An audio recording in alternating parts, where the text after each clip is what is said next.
Fall is almost here and it's time to make some changes. On this episode of Garden Time, we'll help you use plants to decorate your home for the upcoming season.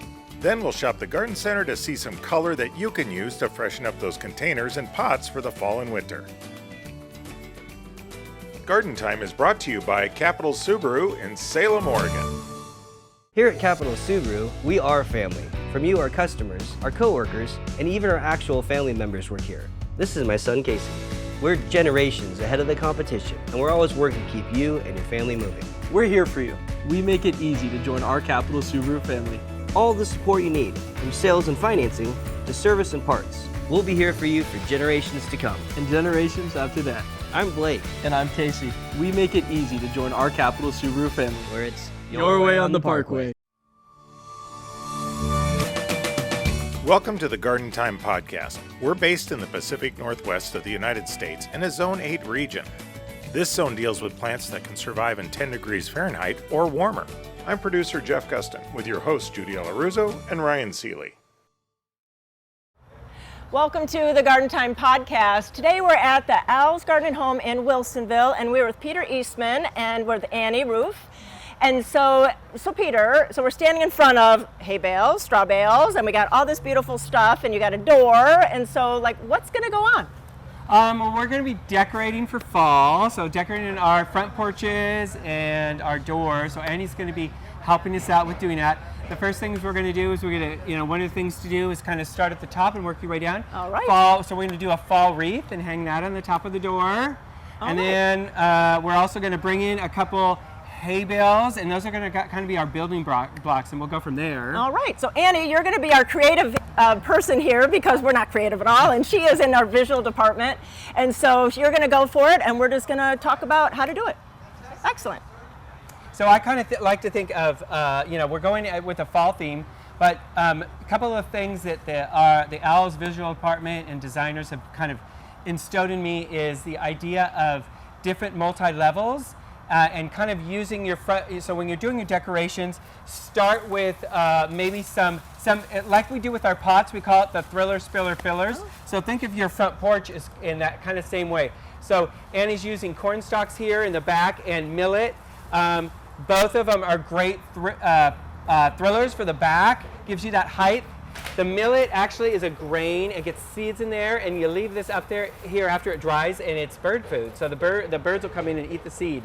And that one is really pretty because it's got dark foliage and dark flower stems where you don't always see them that pretty color. And there's also one that has brilliant green leaves too, with deep burgundy stalks too. So yeah, and they're very long lasting. They will dry naturally, just like the corn stalks, but that just gives you that fall look. Nothing says fall like millet and corn. And to see how she's using different heights and different, so for her filler in the middle, she's using mums. You could do asters, you could do a couple big kale, you could even do a pot mixed with a bunch of fall stuff together. Okay.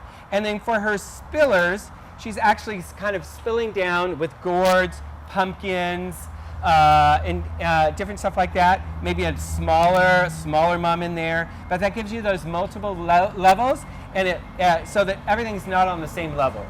And it's so funny. I haven't seen one orange pumpkin.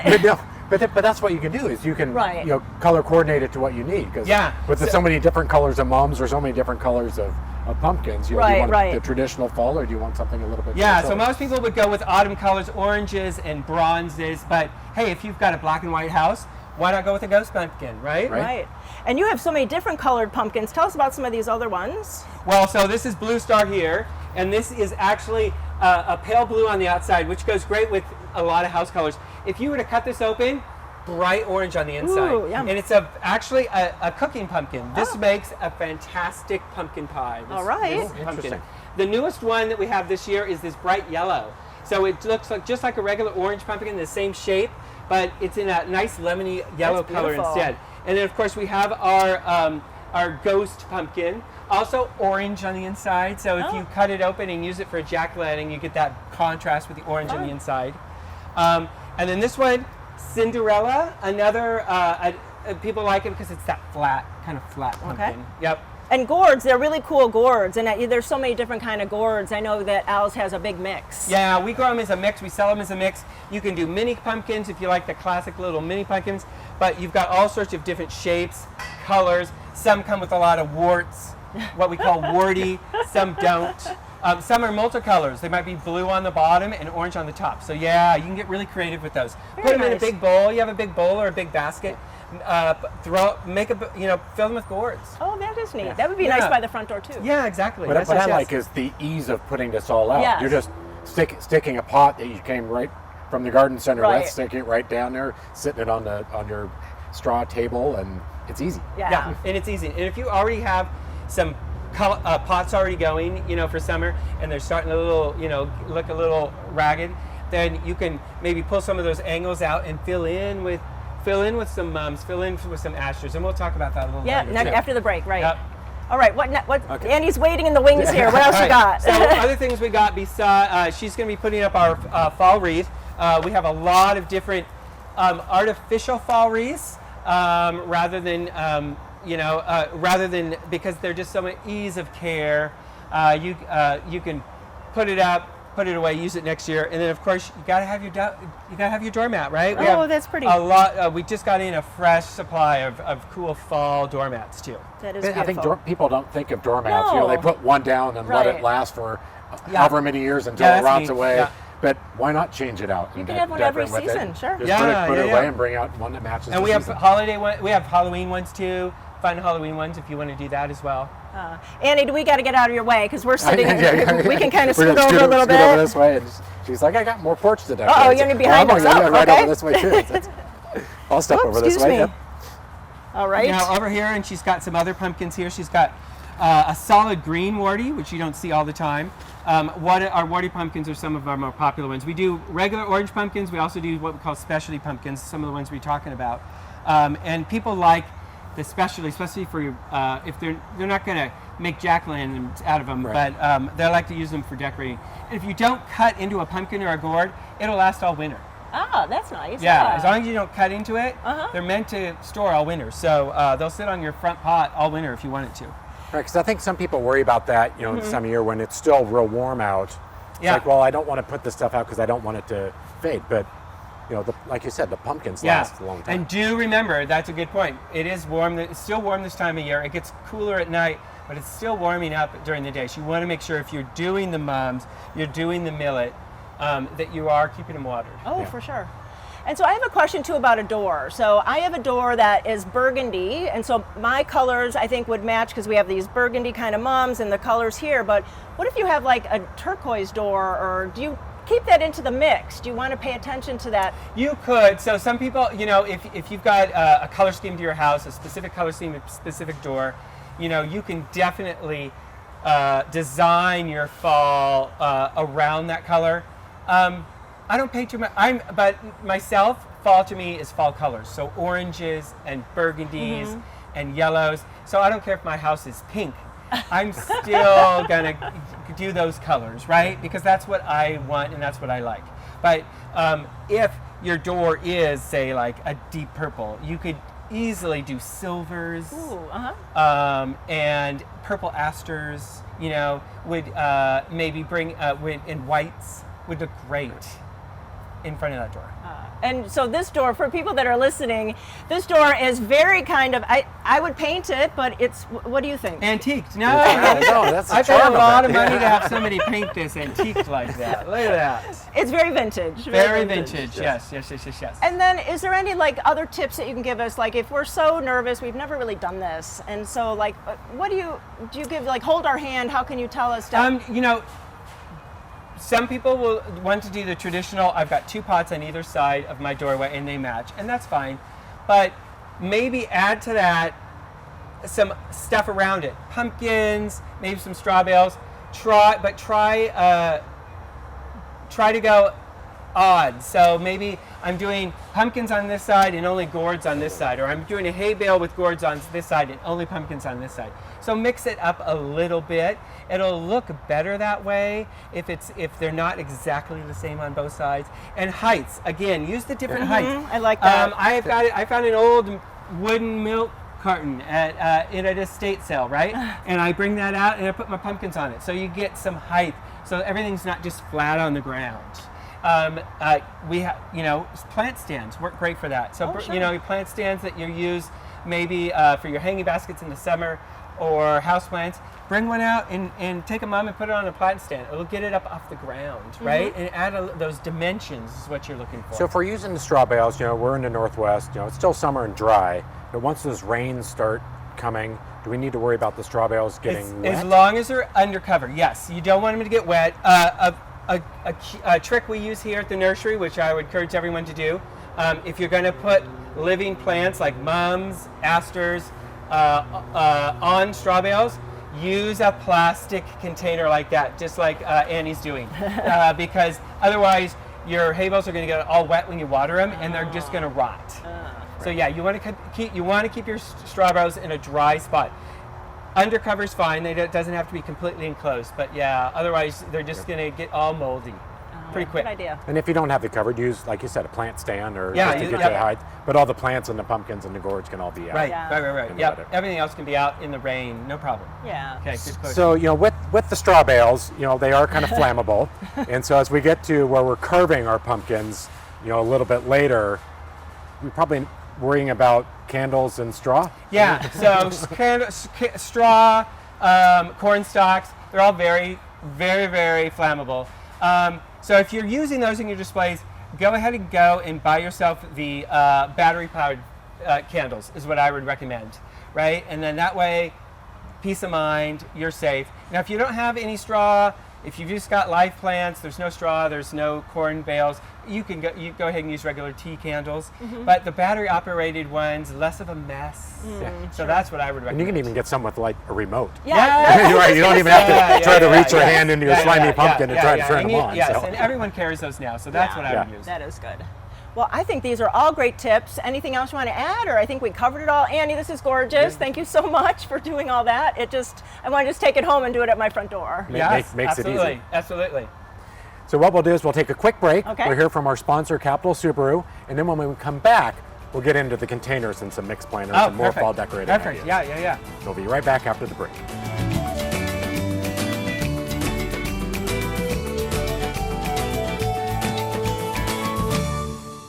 Here at Capital Subaru, we are family. From you, our customers, our coworkers, and even our actual family members work here. This is my son, Casey. We're generations ahead of the competition, and we're always working to keep you and your family moving. We're here for you. We make it easy to join our Capital Subaru family. All the support you need, from sales and financing to service and parts. We'll be here for you for generations to come. And generations after that. I'm Blake. And I'm Casey. We make it easy to join our Capital Subaru family. Where it's your way on the Parkway. The dahlias are blooming and the fields are open. Stop by Swan Island Dahlias in Canby and stroll the nearly 40 acres of blooms. From now until the end of September, you can also enjoy specialty foods, live music, take a class, or visit our new, larger gift shop. Check out our Sunday market, pick up some fresh cut flowers, and even order your favorites for next spring. Check out our Facebook page for all the latest updates. Visit Swan Island Dahlias in Canby, just 30 minutes south of Portland. We'll see you soon. For 75 years, Al's Garden and Home has been a favorite destination of local gardeners. Starting in a small roadside fruit stand off of 99E in Woodburn by Al Biggie, Al's has grown to 4 retail locations in the Portland metro area that also includes a huge growing operation near Hubbard. To ensure that you get the highest quality, Al's grows over 80% of the plants they sell. This 4th generation family-owned business is now one of the most recognized garden centers in the country. Stop by one of our 4 locations to learn why Al's is the first stop for Northwest gardeners.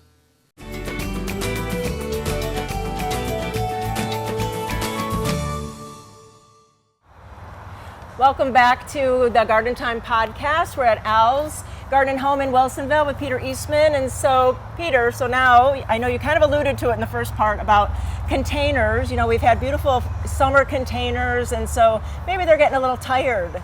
So you have some ideas for us. Yeah. So one of the things is, a good tip that I take to heart every year is this time of year, your containers, they still might be looking good, but you don't want to wait too long to switch out to your fall-winter containers because the selection now is best at your garden centers for your fall stuff. If you wait too long into October, you're going to have less of a selection. Also, those fall container plants that you plant, you're taking advantage of the fall warm weather for them to grow and get bigger. If you wait to plant in November, those pansies are going to just still look itty-bitty all the way through winter. If you plant them now, September, it gives them a couple months to really grow, get bigger, and those fall plantings to fill out and kind of knit together and get that full look. Now we have a couple examples here we did for kind of, so you want this is more of a classic winter display here. This will get you through the whole winter. We took a kind of classic black and gold combination here. We took a nice black terracotta pot here. This is a golden form of the false cypress, Chamaecyparis, and it's got an unusual little wavy foliage, bright gold. This will stay like this year round. Oh, it's looks beautiful. like this all the time. And then underneath it, we planted black mondo grass. So you get this classic combination. The black really makes the yellow pop. We put a little over here. We took some of your chameleon plant. A lot of people know this is a ground cover, but it great colors, mixes in, got a little pink in there, but the green and white goes great. And then we did purposely, if you look close here, we purposely left some holes. Well, why did we leave holes in there? Well, the reason is we're leaving those, we're going to plant some bulbs in there. So one is a good tip when you're planting your fall and winter containers, overplant them with some bulbs. So plant some bulbs in there first, give them some room, and they'll come up in the spring right through those other containers. So this is all evergreen here. So what we're going to do is we're going to put some bright gold little narcissus. This variety is called Tay-to-Tay. It'll come up in February, about 6 to 8 inches up. These bright little cherry heads of yellow match really well. If you didn't want yellow, you could go a couple of other directions. With this planter, since it's fairly small, you want your bulbs to kind of match that for scale. So don't get a giant tulip or a giant daffodil that's going to overwhelm. So here you could also do a snowdrop. Nice little snowdrop's going to come up, be pure white, bloom in January. Or you could do a snow crocus, deep purple. Both of them are only going to get about 6 to 8 inches though, so you're going to get that bright color, but it's not going to overwhelm the container. And do we have to do something different, fertilizer-wise or whatever? If we're going to underplant with bulbs, I would recommend just fertilizing the entire container with bulb tone or a bulb fertilizer. Now, if we weren't using bulbs and say instead we were putting in some of our fall annuals like kale and asters or mums or pansies, then I would use a good transplant fertilizer. We like here at the nursery, owls like to call it plant insurance. You know, you get insurance for your car. You shouldn't be planting without plant insurance. So this just makes sure that your plants have that chance to really thrive. And so Peter, with this color combination or with this plant combination, do you have to, this time of year, the light is going to be going away. I mean, we're going to go to gray days. So does it matter that, say we wanted to mix something in that's a real shade plant? Will it matter this time of year if you mix those kind of No, cultures? because once we start to get into our cloudy weather and the light level gets really low, you can mix shade and sun together. Lower days, longer nights. The shade plants will be fine in full sun. Okay. And the full sun plants will be okay in part shade. So this is the time of year, fall, winter, when you really can mix all those together and kind of go against the rules when it comes to sun and shade. Ooh, And like breaking you're rules. saying, So- by leaving these little pockets, wintertime you could do a fall combo and then pop in some different color in the early spring Yeah, right. and then change it out again for summer and keep the basics in there. We could have some, if we wanted to, we could put some little pansies in there. And then once the bulbs start coming up in the spring, maybe take the pansies out and the bulbs would just take over. We could do that. We've got another container over here where we decided to go with the more classic fall colors.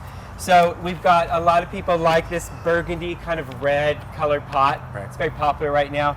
So we wanted to play on that color. So I thought, okay, well, what kind of fall colors could we do? We've done a mixture of you want to have, because you're going into winter, you want to have a mixture of kind of some annuals and small shrubs, but they should be evergreen in nature. So here we've got this millet, traditional fall plant, that gives us the height, gives it that thriller plant we want. Classic fall, beautiful deep burgundy. We've matched it with a dwarf nandina here. This is Firepower, just starting to get its fall color. That's As we go into the colder months, this is going to get redder and redder and redder. So you've got this by your front door. You get to watch it every week, see it change colors. Nice. We've added with that this beautiful heuchera. This one is one of my favorites, called Forever Red, and this will stay evergreen. So after the millet is gone and after the ornamental peppers here gives us our little pop of fall color, once those are gone, you've still got this beautiful heuchera and this beautiful nandina as well. And Will the millet die down completely in the wintertime, or does it brown out? The millet, just like corn stalks, will dry out, and you want to leave those on there, even because this millet is actually a grain, and there's seed in there, and it's great for the birds. Now, if that's not your thing, and you don't want to look at a dried out looking grass, you could always yank it out and put in maybe a broadleaf evergreen. We picked here kind of a gardenia. That gives you that evergreen, and then you might, gardenias, it will spit out flowers all the way through November, December. You could also use a smaller winter blooming camellia. You could use a Daphne. Daphne would be a good choice, but just something to give you kind of an anchor there. Nice. And it's nice because even after you plant some of these more permanent evergreen things, doesn't mean that they have to stay in there forever. No. Right? No, You can take those out and go plant them in your yard or do something else with them. Exactly. So like this nandina, maybe next spring, that you've got that out in your yard somewhere. Exactly. Yeah. So think about that when you're putting these smaller evergreens, hardy, into your in planters. Think about where they might work in your yard. The season after. That is cool. And then I see this blue one, which is a totally different kind of combination, but really beautiful. And I know blue, a lot of people have blue pots, and it's like, what do I do for fall? Yes. So this is really beautiful. So a lot of people love blue and white. Classic combination. It's just, I know a lot of people love those colors. So we've done here with the blue pot, our thriller plant, of course, is that pure white mum, right? And then to accent that, we've got these beautiful blue pansies, and then this great kale. The kale will continue to get darker and darker and darker color as the nights get colder. And then we needed and then we've also got a white bacopa over here. Bacopa is one of the better annuals for continuing to flower all the way through fall into winter. It's a cool season annual, we call it. And then we've got this carex here. That green and white plays off that white flower. That's pretty. And then for an accent, we've got some silver trailers that are evergreen. So those are going to trail down. Half hardy, if we don't get too hard of a frost, or it's right up to your next to your door, under cover, it'll last all winter. And this is another one that, once your mom has bloomed, done after the fall, you could switch over and do like this gardenia. Exactly. Still get the kind of the green, So, green and white look. Once the mom's gone, it's done its things, because mum, you get about 3 or 4 weeks out of mum. Once it's done, popping your gardenia. Perfect. And I see that you have some other coral bells, other heucheras here, and they're also different. Yes. So really, one for anyone. Yeah. So coral bells, great winter plant, fairly evergreen. So many different colors. And we have bigger ones for like in your landscape. This is a classic champagne. That's Color pretty. changes. This time of year, it's more of a green. In early spring, it's a deep bronze color.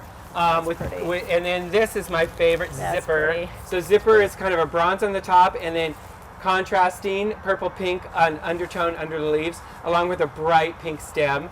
Looks great all winter. They also have a series of heucheras, which I love just for containers. They were bred to stay small and cute for containers. It's called the Little Cutie series. This is sugarberry here, classic nice purple. And then we have sweet tart too. And they're great, because they'll fit into a lot of smaller containers where those big, large heucheras will not fit. So there's really, as you're building out these containers, your colors are anything you want it anything to you want to be. Anything. Try to stick with, say, 3 colors. Okay. Is a good advice, right? Right here we stayed with kind of yellow, green, and black. Here we've done white, green, blue with a little bit of silver. This one is mostly reds, green, and so we say like kind of burgundy. So try to keep it to like 3 colors. Is kind of a classic design. Right, and you know, some of these containers, just with the amount of different foliage color, it's not all flower. Right. You know, we're Right. so used to your spring baskets that are all flower Sure. that you can get so much color out of just the leaf. Yeah. So winter, not a lot's blooming, so take advantage of your foliage, different contrast, shapes and color. Yeah. And you know, Al's has all of this right now. I mean, it's amazing. It's so much fun because you can come and play. I mean, you can add things to your landscape, do your containers, do your front door, and it's really a fun time to come to garden centers. I think a lot of people think, oh, there's nothing to do in the fall into winter, but really you guys are chock full. We are chock full. So we've got straw bales, and we have mums and asters and gourds and pumpkins and hanging baskets. Great hanging baskets that will take you into winter with evergreen material in them, pansies and heuchera like we talked about, African daisies, and then lots of evergreens too. We're stocking up on conifers and stuff for people's winter gardens. Nice. You know, because after a long hot summer, you Yeah, know, you you want kind of change. lost motivation. You know, your porch is looking a little tired by this time, so it's a great time to get out. It You know, is, and freshen absolutely. it up and get some new inspiration. And I know that we're in the Northwest, and so a lot of people can't come to Al, so really go to your local independent garden centers. I'm sure there's one in your neighborhood, your favorite one. But if you are in the Al's area, you got a lot of things going on this fall. Big month, chock full of events. So we have Sip and Paint. It's coming up September 30th. That's a great event. Come in, sip some wine, get to do some painting. We also have our most popular event of the season called You're Gorgeous, where we decorate pumpkins with sedums on the top. Very popular event, so make sure you sign up early. Yeah, definitely. Biggest sale of the year is going on. It's our big event. Everything in the tree and shrub is 30% off. Perennials are on sale. Fruit trees, roses. This is the one time a year if you're looking for sales on tree and shrub and outdoor plants. This is the sale. So come in. Fall is such a great time to And plant. tell us, we know that, but tell everybody why it's such a great time. In most areas in the country, I think that it's a good time to plant. So people always ask, you know, why is fall a good time to plant? So the biggest reason in our area is 2 reasons. It's dry, ground is workable, and the ground is very warm. It's had all summer. So if you were, your ground temperatures are in the 60s, and then the fall rains are coming. You get this stuff planted now, the rains start, you don't have to water. Spring, it might be 60 outside, the ground temperature is 40 degrees, cold. Right. You're not going to get those roots started.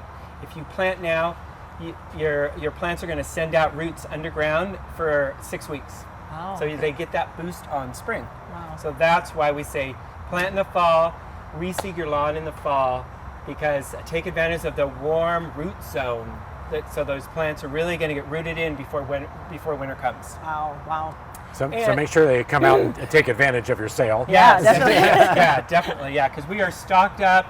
We've stocked up our shade trees. The red maples are all starting to go into color out there. We're stocked up on our fruit trees.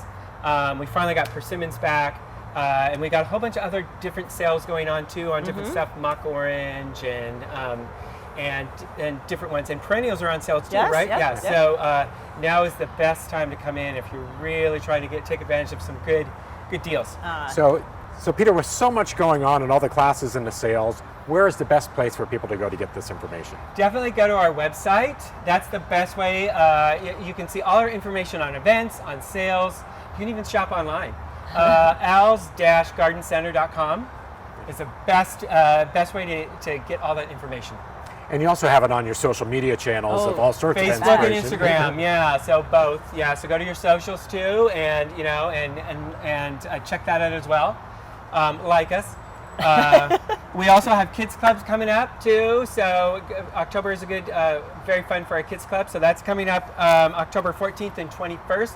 All 4 stores will do a kids club, and then we're also doing a charcuterie board and wine tasting too.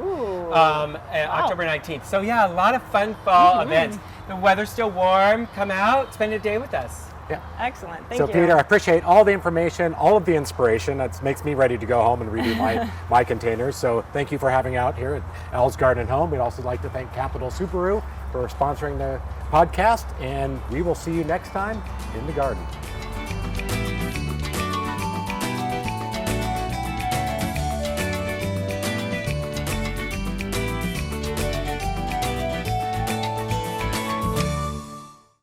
Hi, I'm Sarah with Portland Nursery, where our passion for plants has kept us rooted in this incredible community.